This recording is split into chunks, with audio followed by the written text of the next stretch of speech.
2026 தேர்தல் வருகிறது. நகை கடன் நீங்க வச்சிருக்கீங்களா? அப்ப இந்த வீடியோ உங்களுக்காக தான். ஒரு நிமிஷம் ஸ்கிப் பண்ணாம கண்டிப்பா பாருங்க. இந்த 2026 தேர்தல்ல யார் யாருக்கெல்லாம் நகை கடன் வந்து தள்ளுபடி பண்ணுவாங்க? எவ்வளோ நகை கடன் தள்ளுபடி பண்றதுக்கான சான்சஸ் இருக்கு? அதே மாரி எந்த பேங்க்ல நகை கடன் நீங்க வச்சிருந்தீங்க அப்படின்னா, உங்களுக்கு தள்ளுபடி பண்றாங்க. அப்படிங்கிற ஃபுல் டீட்டெயில்ஸ் என்னன்னு பார்த்துரலாம் வாங்க.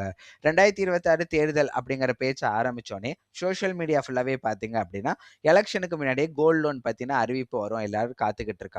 ஆமாங்க.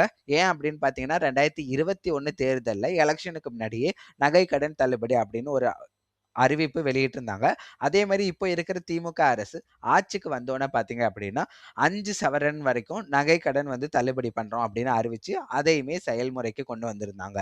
ஆனா யார் யாருக்கெல்லாம் பண்ணியிருந்தாங்க அப்படின்னு பார்த்தீங்கன்னா, கோஆப்பரேட்டிவ் பேங்க்ல யார் யாரெல்லாம் நகை கடன் வந்து அடவு வச்சிருக்கீங்களோ, அவங்க எல்லாருக்குமே தள்ளுபடி பண்ணியிருந்தாங்க.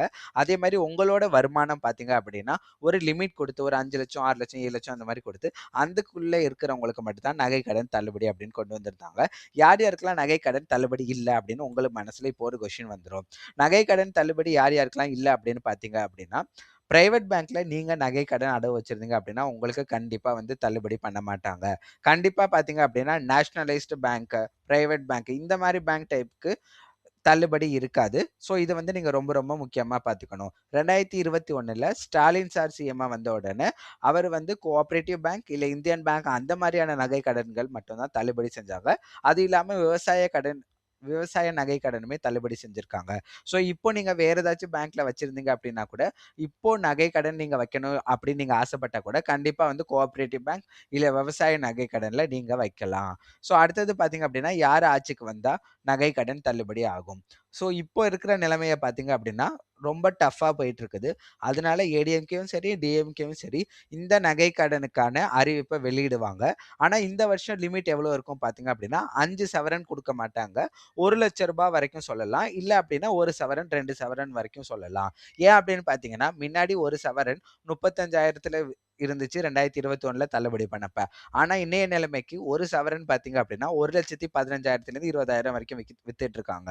ஸோ இந்த மாரி நிலைமையில 5 சவரன்ங்கிறது கவர்மெண்ட்டை இழுத்து மூடுற நிலைமைக்கு வரும். ஸோ 5 சவரன் நகைங்கிறதுக்கு வாய்ப்பு கிடையாது.